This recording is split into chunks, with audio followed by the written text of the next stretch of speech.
21 ஆண்டு காலம் பாட்டாளி மக்கள் கட்சி சார்பில் வரைவு நிழல் நிதி அறிக்கை, இதை பார்த்தாவே உங்களுக்குலாம் தெரியும், உங்ககிட்ட தான் வெளியிடுவார்.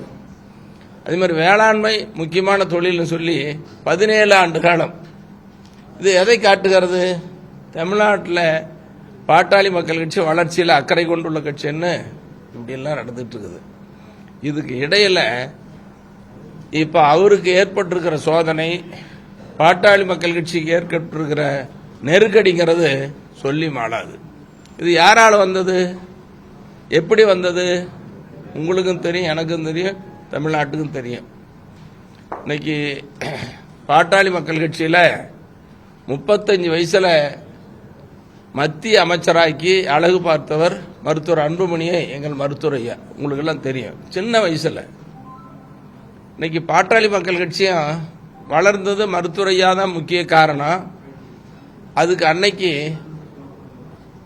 காவல்துறையில் பலகட்ட போராட்டங்கள், காவல்துறையில் தடியடிப்பட்டது, ரத்தம் சிந்தியது, சிறை கொடுமைகளை அனுபவிச்சது, 21 பேர் ஒரே நாளையில் உயிர் தியாகம், தொடர்ந்து பல உயிர் தியாகம், இப்படி ரத்தம் சிந்தி ஜெயில் கொடுமைகளை அனுபவிச்சு உயிர் தியாகம் செய்து வளர்த்த கட்சி தான் பாட்டாளி மக்கள் கட்சி. எங்க மருத்துவர் ஐயா பாளையங்கோட்டை சிறை ஒண்ணுக்கு தான் போகல, மீதி எல்லா சிறைக்கும் போனார். இந்த ஜி.கே. மணி மருத்துவர் ஐயாவோட 46 ஆண்டு காலம் இன்னைக்கு வரைக்கும் அவர் கூட பயணம் பண்ணிட்டு இருக்கிறோம். நான் நிறைய சிறைக்கு போயிருக்கிறேன். சென்னையில் 1.5 மாசம் ஒரே நாளையில் இருந்திருக்கிறேன். பாண்டியன் இருக்காரா, பாண்டியன் கூட இருந்தார். நிறைய பேர் எல்லாரும் என் கூட சிறைக்கு வந்தவர்கள் எல்லாத்துக்கும் தெரியும். இப்படி சிறை கொடுமைகளை அனுபவித்து வளர்த்த பாட்டாளி மக்கள் கட்சி சோதனைன்னா எங்க மருத்துவரையாவான எப்படி தாங்கிக்க முடியும்? அது யாரால வந்த சோதனை? ஜி.கே. மணியாலையா, அல்லது பாட்டாளி மக்கள் கட்சியில் உழைத்தாங்களே சிறை கொடுமைகளை அனுபவிச்சாங்களே அவர்னாலையா? இல்லை. அவர் வளர்த்து படிக்க வைத்து ஆளாக்கி மத்திய அமைச்சராக்கி இன்னைக்கு கட்சி தலைவர் பதவியும் கொடுத்து அழகு பார்த்த மருத்துவர் அன்புமணி அவர்களால் ஏற்பட்டிருக்கிற மிகப்பெரிய வேதனை, சோதனை. கண்ணீர் வடிக்கிறார், இன்னைக்கு கண் கலங்குறார் தொலைக்காட்சியில். அதை பார்த்துட்டு இன்னைக்கு மக்கள்லாம் நெகிழ்ந்து போய் பேசுறாங்க. இன்னைக்கு மருத்துவர் அன்புமணி என்ன சொல்றாரு? எங்க அப்பா குழந்தை மனசாயிட்டாரு, மனநிலை பாதிக்கப்பட்டாரு, அவர் கூட இருக்கிறவங்களாம் கெடுக்கிறாங்க, துரோகம் பண்றாங்கன்னு சொல்றாங்க. ரொம்ப அநாகரிகமா. என்னை பொறுத்தவரைக்கும் சொல்லுவேன், ஜி.கே. மணி உங்களுக்கும் தெரியும், நாட்டுக்கும் தெரியும். நல்லா மனசாட்சியோட நடக்கும். ராமகிருஷ்ண ஆசிரமத்தில் வளர்ந்தவன், பொது வாழ்க்கைக்கு வந்தவன்.